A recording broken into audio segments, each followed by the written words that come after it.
My name is Dr. Howard Overton Robinson. I work at Alabama State University. I am the associate director of the Library for Archives and Cultural Heritage Services. So I come to this position. I was previously the archivist at Alabama State University for some time, and before that, I worked as an academic. I taught at Armstrong Atlantic State University in Savannah, Georgia. And preceding that, I was in graduate school. So I have an undergraduate degree from Alabama State and a master's degree from Alabama State in history, and a PhD in history from the University of Akron.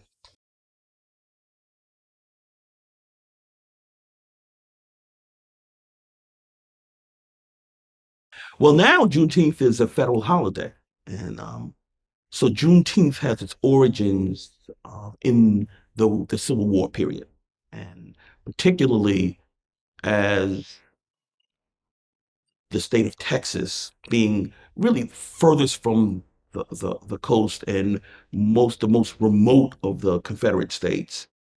It, it was difficult to get information to that sector of the nation in the 19th century. And so you have a situation where you have the surrender at Appomattox Courthouse, which many people see as the end of the Civil War. But it wasn't until a month later that the forces in the West would surrender and in Texas would surrender.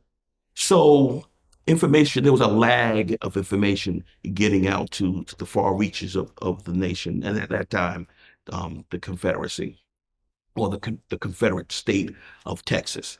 And so Juneteenth celebrates June 19th, when Gordon Granger, so general, arrives in Galveston, Texas, and announces the end of slavery. The slavery had been gradually rolled back by a number of edicts over the course of the war. And so, of course, in 1862, September 22nd, President Lincoln, issues the Emancipation Proclamation to take effect on January 1st of 1863. And so once that emancipation takes effect, applies to those states that are still in rebellion as of January 1st, 1863, which of course includes Texas, but includes most of all of the Confederate states, and some parts of the Confederate states had been conquered at that time. And so, but in actuality, the emancipation frees very few people. Okay, there's a series of border states where slavery exists, and these states are still in the Union, and so the Emancipation Proclamation did not apply to those states. Um, but it did apply to those states that were still in rebellion. Now, how do you enforce emancipation in states that the United States of America does not control, that are behind the Confederate lines? And the fact is that you can't. And so slavery would persist in those states still in rebellion up until the Union Army would roll into those states, or invade those states, or conquer the Confederacy in those states, and then subject the people to the emancipation. And so this is going to happen all throughout the Confederacy, but it happens the latest um, in Texas.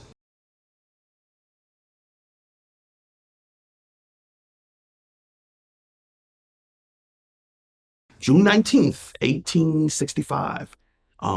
This is the day that Gordon Granger arrives in Galveston, Texas, and he makes he at first, at his arrival on the docks, he makes the announcement, announcing Federal Field Order Number 3, which in essence is reiterating the Emancipation Proclamation, identifying freedom as the proper state, the state of previously enslaved people in Galveston, Texas. But then his army they march through the city of Galveston and stop at a number of locations and reiterate this announcement, in an effort to spread the word that slavery has in fact ended and would not be enforced, and that the people who were previously enslaved in and around Galveston, Texas, which is an island, those people were in fact free.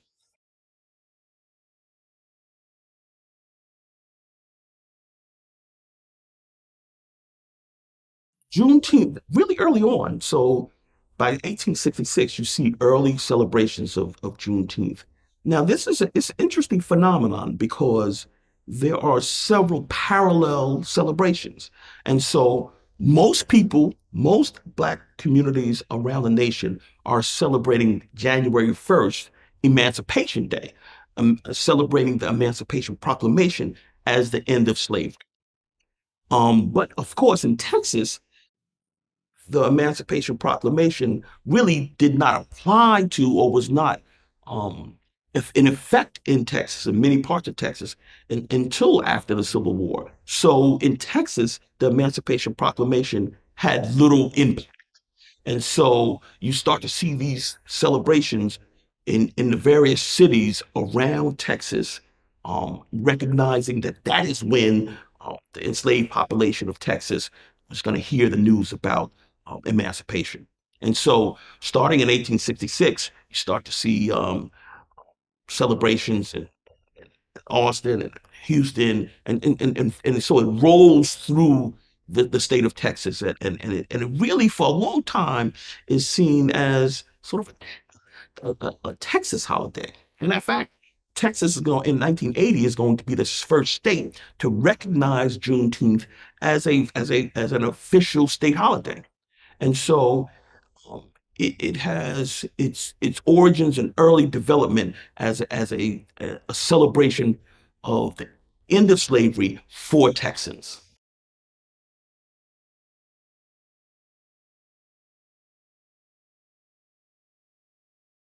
As a like a Black Fourth of July, because you know, even before the Civil War, Frederick Douglass, the great um, um, um, orator and the great abolitionist, is going to criticize the celebration of the Fourth of July, and it's going to criticize the framers of the Constitution for embedding in the cornerstone of American um, founding documents the institution of slavery, and he's going to ask in a rhetorical sense, what is the Fourth of July for um, the African American? What does it mean, to celebrate independence and freedom and liberty while insisting on and imposing slavery on a segment of its population? He saw the Fourth of July as duplicitous or hypocritical.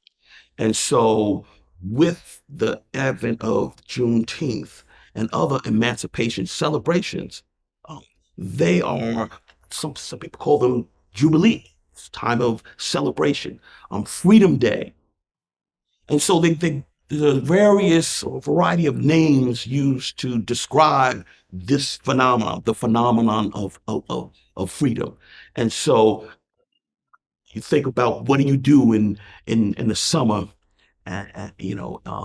in terms of celebration. And so there's barbecues, and there's speeches, and the older ex-slaves are reminiscing and recalling the times of enslavement, right? So there's storytelling.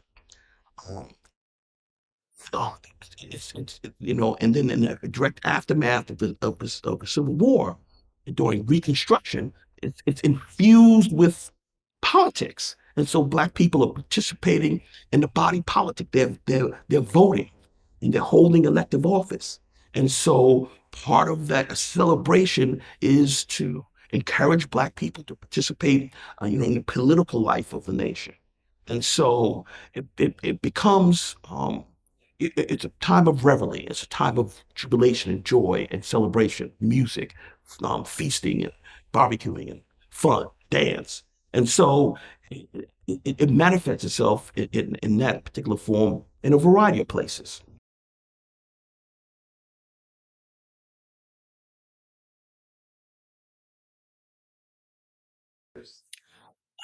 I think it has. I think part of the popularity around Juneteenth is fuzziness about what it actually is. Um, and so Juneteenth speaks to the emancipation in Texas. And many people see it as the the last vestiges of slavery coming to an end. Well, slavery persists after Juneteenth. It persists in those border states, Kentucky, it persists in Maryland, it persists in the five Native American tribes in Oklahoma. And so slavery has to be rolled back, either as a result of the 13th Amendment, which abolishes slavery throughout the United States, or in separate treaties negotiated between the United States and those tribes. And so so slavery doesn't even really end with Federal Field Order 3 in Galveston, Texas. It persists in the United States. But in the popular perception and the popular mindset, um, what Juneteenth represents is the culmination of this institution of slavery for a nation that predicates its existence on this idea of freedom and liberty.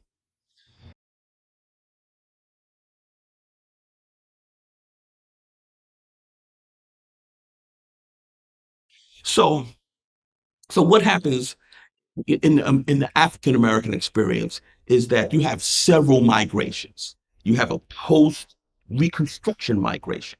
So Black people who in the South have participated in um, body politic, have become elected offices. You have Black congressmen, Black state legislators, Black city councilmen. Montgomery's police department was half Black in the late 1880s, early 1870s. And then when Southern Democrats unreconstructed whites wrestled back the reins of government, many of these people in the South sort of flee the South. And so that's one of the first Black migrations in the post Civil War period.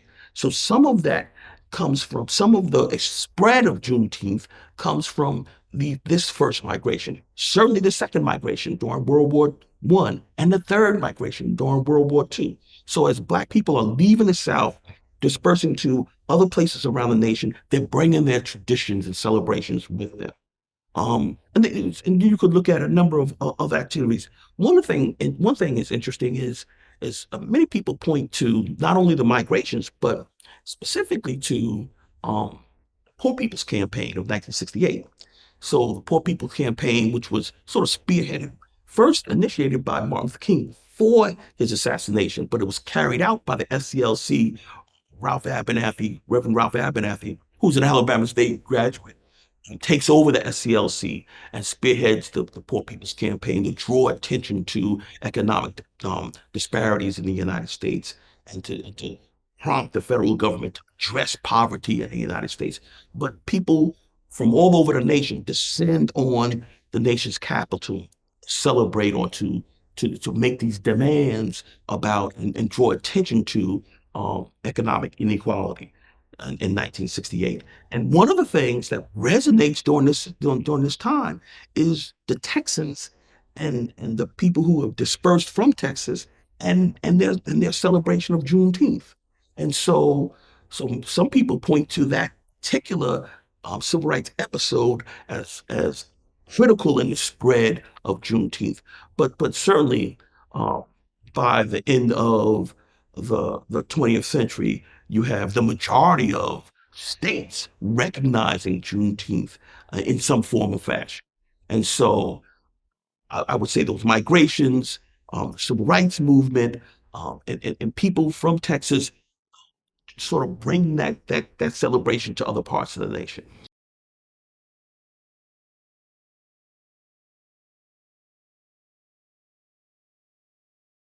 They did unwittingly, right? It wasn't their intent. You had in the Poor People's Campaign, there was sort of the encampment. So these people came to the nation's capital and set up an encampment, leave on the academic mall.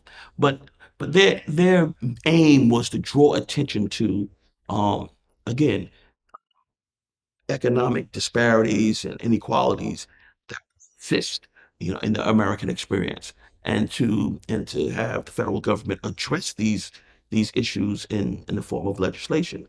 And so, but these encampments brought people together, people from all over the nation together, and they began to share ideas, and they were encamped for several weeks, and they began to share ideas. They began to share um, traditions, and so the spread of Juneteenth as a celebration sort of makes its way through the participating people who come to Washington D.C. in 1968. So SCLC is responsible for facilitating the March on Washington. One of those organizations responsible for facilitating the March on Washington, but certainly they did not anticipate that outgrowth, an unintended consequence of that would be that the spread of this celebration as a part of the African American experience.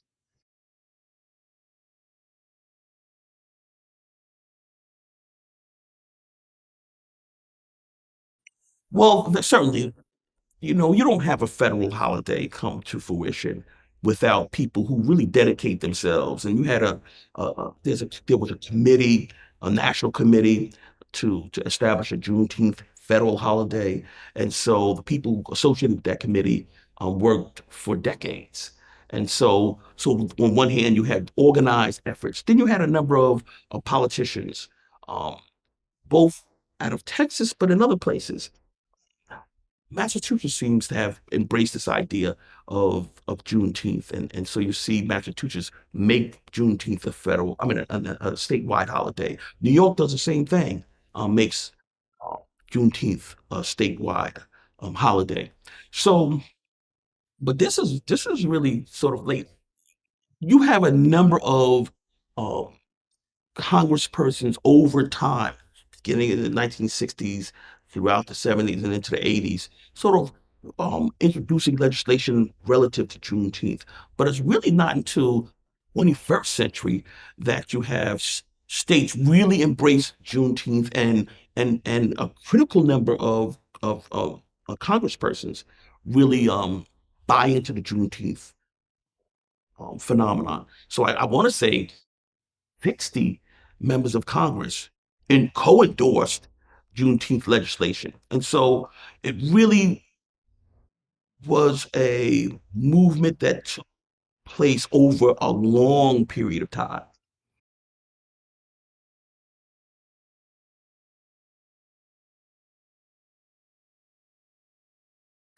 I certainly think that Black Lives Matter. I think that the nation's attention on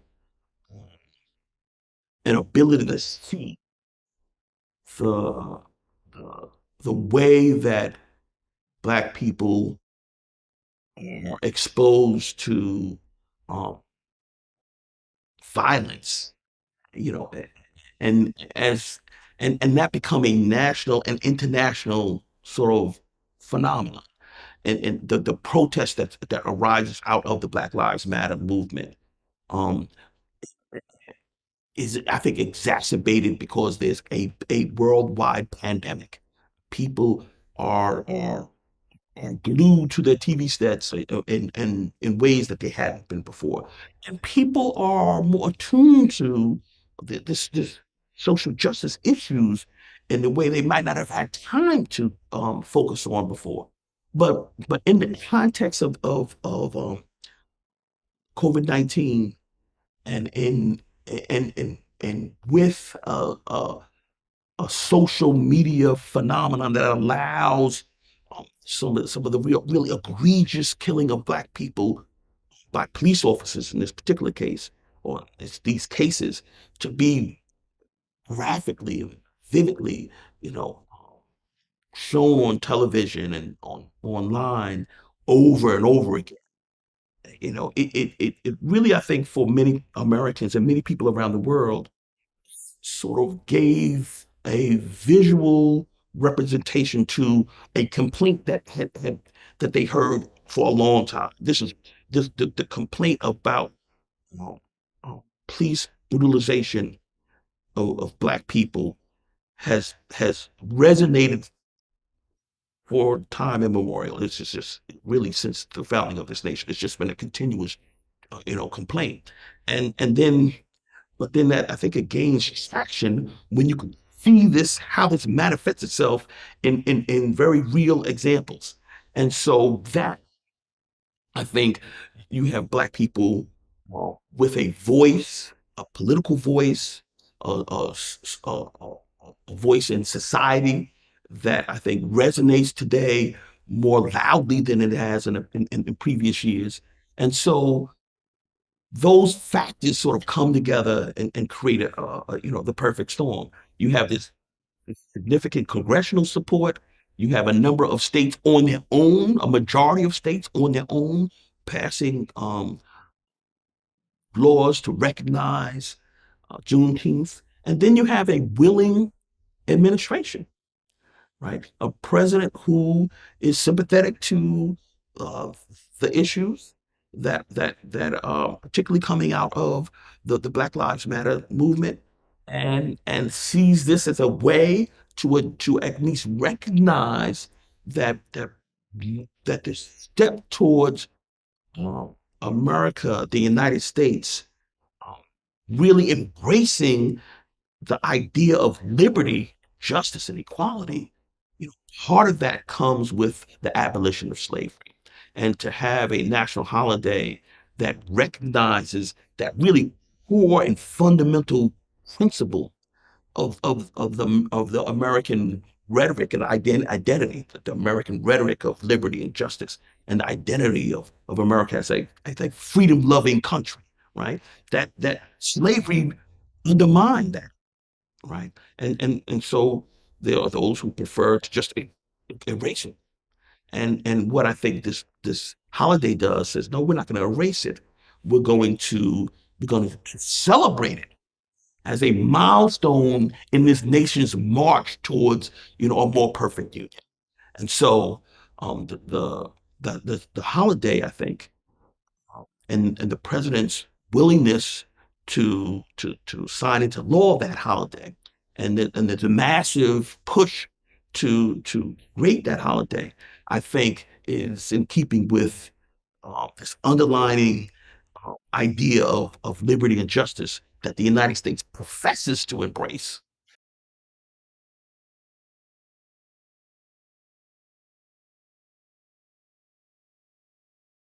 Okay, so yes, I think that Juneteenth, certainly the passage of Juneteenth, and it sort of surprises a lot of people, because the momentum it generates, and it really, even though there's been this long march and a number of entities pushing for the holiday, it really caught on and got recognition and passage pretty quickly. And again, I think that there were a number of contemporary factors that influenced that decision and that phenomenon. I think that I don't know where Juneteenth goes from here. I think that there are several possibilities. I think that it can be a way for the nation to celebrate freedom. The nation celebrate freedom, right? Because what the abolition of slavery does is, again, I think it helps this nation, throw off the fetters of enslavement, and and it's really the idea of enslaving a population such a significant, 4 million people, flies in the face and undermines the ideals of America. And so the United States is not able to position itself as an arbiter and a beacon of freedom and liberty, while it has a significant part of its population in chains, and considers them chattel. And so for a holiday that is in that tradition. It's in the July 4th tradition, the Liberty tradition, right? The freedom tradition. I think if that's the emphasis, then it could be embraced, it should be embraced. And then, it's really alluring to have the opportunity, to have a barbecue, you know. But one of the things that I started doing a little bit of, and that is doing some speaking on Juneteenth, because people are interested. Let's know what is the background of this holiday, and so. But I think that is important, right? Because information is important to this holiday, and so what you see in a number of celebrations are these workshops and these symposia and discussions, because the ideas that that generate are generated by the pros and cons of this holiday. The ideas can be talked about and discussed. Um, the institution of slavery and its and how it has impacted this nation, and how it influenced the evolution of this nation, should be discussed.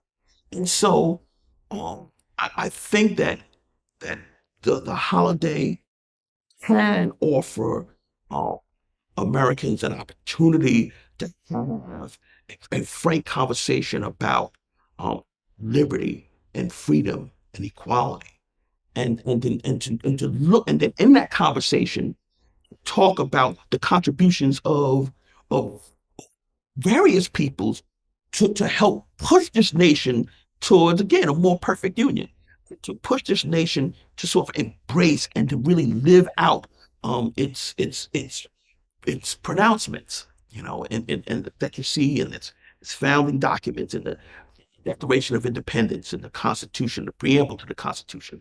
And so, what this holiday, I think, represents, like the last national holiday we had, I think it was in '83, when we decided to celebrate the birthday of Martin Luther King, right?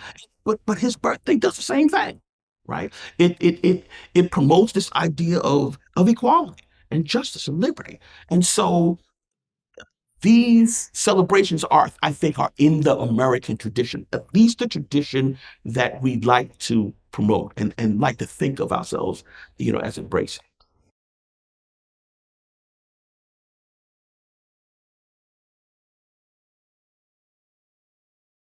It's important for us as we reflect on the various. I think there might be 11 national holidays, and I think that what a national holiday does is it allows us respite and time to sort of marinate in a celebration, whether it's the independence of this nation.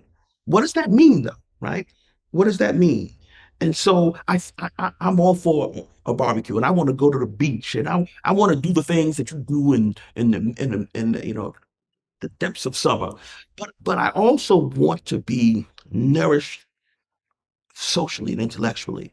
I want to understand these celebrations because they tell me something about this nation, right? And about what it holds dear. When you travel to a country and it has a national celebration, that tells you something about that nation and what is important to them, right? And so I think that we have to think about what is important and how these celebrations allow us to focus on that. My wife and I go to Savannah. We spent some time. We lived in Savannah for some time, but we go back most years to St. Patrick's Day, right?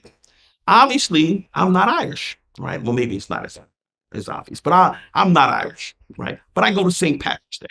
And but I didn't think it was appropriate for me to go to St. Not appropriate, but I didn't think I got the most out of that experience without understanding who St. Patrick is and what that celebration was about, right? And so that helps me to understand this nation better, right? A people who are integral part of this nation better, and how they fit into the fabric of this nation. And so I think that Juneteenth offers us an opportunity to understand a facet of the American experience, particularly a facet of the American experience that on one hand spoke to the worst of America, right? But on the other hand speaks to the best of America, right? This idea that we're going to throw off the shackles of enslavement, even if it means, you know, um, the deaths of what, almost 600,000 people, right? That's a cataclysmic decision. And so we have to understand that, right? And understand what that means in the American experience. And what does a post-Civil War America look like? What does a post-civil rights America look like? And is that the type of America that we are aspiring to? And so I hope that this celebration allows us to make those sort of introspective examinations of ourselves and our country.